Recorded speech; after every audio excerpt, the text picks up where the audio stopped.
তারাবি নমাজ সময় হওয়ার পরে দেখবায় একজনে 8 রাকাত পড়িয়া যার গিয়া, একজনে 10 রাকাত পড়িয়া যার গিয়া, যার তো যার মাতিয়া যার করি আপনার তারাবি নমাজ বলে 8 রাকাত। এগু তো মুসলমানের কোন মানুষ মিকু তো আর মুসলমান নাই। আরে খানো ভাইলো 8 রাকাত, আমার ভাইয়াই নকল, আমার জওয়ান নকল তারাবি নমাজ 20 রাকাত। আমরা হানফি মযহবের মানুষ, আমরা হানফি মযহবের মুসলমান যারা এরা তারাবি নমাজ 20 রাকাত আদায় করতে লাগবো।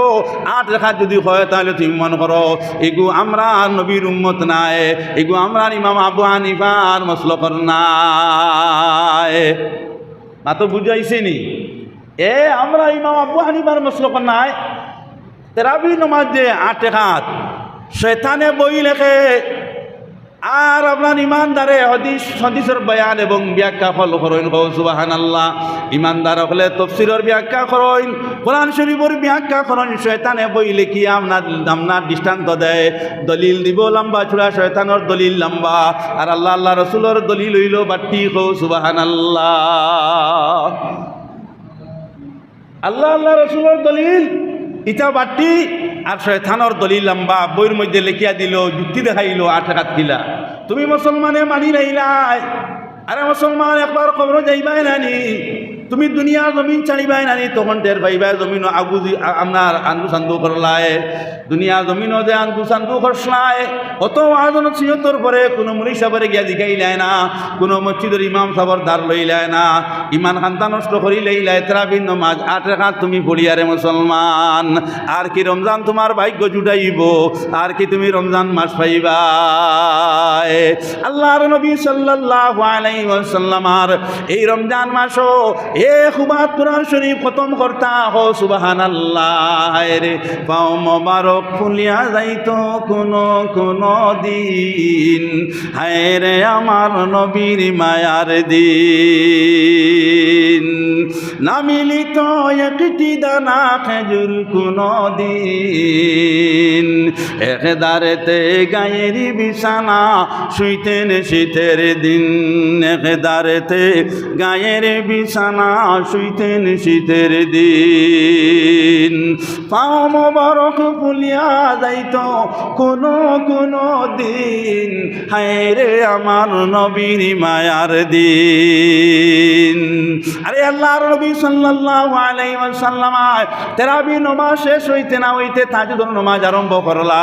হযরতে আয়েশা সিদ্দিকা রাদিয়াল্লাহু তাআলা আনহা ফরমাইন, নবীজির পাও মোবারক রমজান মাস ওলা ফুলা ফুলিত, যে যাত্রা মারলে বুঝা যাইব নবীজির পাও মনে করে ফাটিয়া যাইব। আজ রমজান হওয়ার পরে মুসলমান বিলাসিতার মধ্যে খাটারায়, একদিন টের পাইবাই মুসলমান যেদিন আল্লাহ তোমারে ধরব, এই দিন মুসলমান চকুর খাঁচা নিয়ে কবর সাঁতার কাটিবাই, রিহাই পাইতাই না। আরে এই রমজান সামনে মুসলমান তওবা বেশি বেশি করে করিও, বেশি বেশি করি আল্লাহ রব্বুল আলামিনের কাছে কান্দিও। এই রমজান মাস যদি একজন বাইরে ইফতার তুমি করাও, তে আল্লাহ রব্বুল আলামিনে তোমারে 10 দিন মেহমানদারি করবা। এক বাইরে তুমি রমজান মাস সাহায্য যদি করো, আল্লাহ তোমার জন্য দিয়া সাহায্য করবা। সুবহানাল্লাহ। আরে মুসলমান রমজান মাস একজন মুসলমানে আর এক মুসলমানরে যদি আতরের সেন্ট আতরের খুশবু লাগাইয়া দাও, আল্লাহ রব্বুল আলামিনের জন্নতে ফেরদৌসের খুশবু তোমার নাকো তোমার জিসিমে লাগাই দিবা। রমজান মাস এক মুসলমানে আর এক মুসলমানের মেহমানদারি যদি করো, ডাকিয়া যদি করো, আনা ডাকিয়া যদি করো, তে আল্লাহ রব্বুল আলামিনে ফরমাইন 10 দিন আমি তোমার মেহমানদারির মধ্যে কাটাইমু, 10 দিন আমি ইমানদার তোমার মেহমানদারি করিয়া নিমু। আমার ভাইয়াই নকল অত মোবারক ওয়ালা মাস, এই মাস মুসলমান ঘুমের মধ্যে সময়টা নষ্ট না করিয়া, এই মাসও বেশি বেশি করিয়া ইবাদত করিয়া আল্লাহ রব্বুল আলামিন তাকি সওয়াবরে অর্জন করতায়। প্রত্যেক পরিবারও আপনার তারাবি নমাজের পরে আর মুসলমান ঘুমাইও না, আস্তা বছর তো ঘুমাইলাই।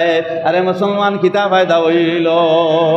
এই রমজান মাসও বিলাসিতার মধ্যে সময় না কাটাইয়া, রাস্তায় ঘাটে সময় না কাটাইয়া তারাবি নমাজ বাদে তোমার জাওজারে হইয়া দেও বলে, রমজানও যদি আর পারো না 3 খতম দিতায়, মেটারে ডাক দিয়া নিয়া কো বলে, ও মে তুমি যদি আমার মেয়ে হইয়া থাকো কমসে কম তুমি 3 খতম দেও। ঈদের দিন অথবা ঈদের আগে মসজিদের মেসা বানিয়া হামসায় আরো 2-3 জন মেসা বানিয়া আমি সিন্নি করবো, আমার মনের আবেগ হিসাবে আমি আল্লাহর কাছে শুকরিয়া আদায় করবো যে আমার মেয়ে 3 খতম কোরআন শরীফ দিলেইলা রমজান মাসও, আমার যাওজায় 3 খতম দিলেইলা, আমার ছেলেও রমজান মাসও 3 খতম কোরআন শরীফ দিলেইলা। ফার্মুলানি ভাই জি ইনশাআল্লাহ রমজান মাসও কোরআন শরীফ বেশি বেশি করে তিলাওয়াত হইতো। আল্লাহ রব্বুল আলামিনের তারাবির নামাজ আমরারে সকলরে আদায় করিয়া আমরা তিলাওয়াত লাগি যাইতাম, বেকার সময় রমজান মাসও কাটাইতাম নাই।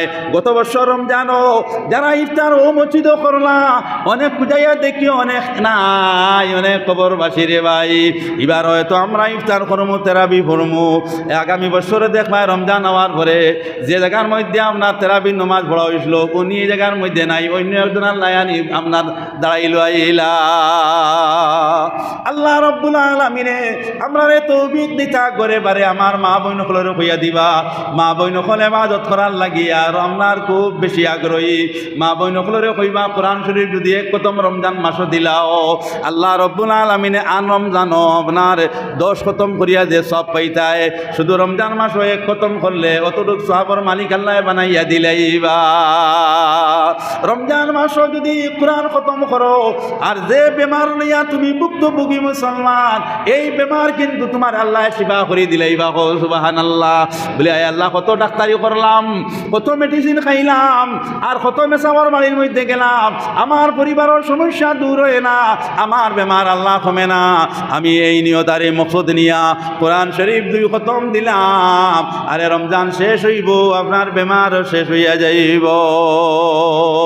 আল্লাহ রব্বুল আলামিনে আমরারে তৌফিক দিতা রমজান মাস হওয়ার পরে 2 খতম 3 খতম আমরা খতম কোরআন শরীফ দিতে পারতাম।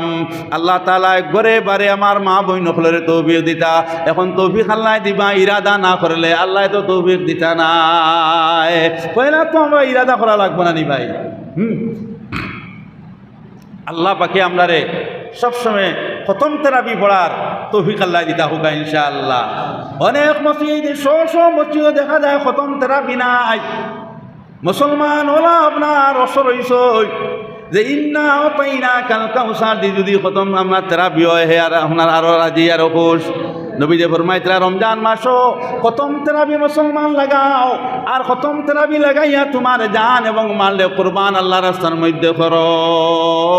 আল্লাহ আমরারে তৌফিক দিতা হোক ইনশাআল্লাহ।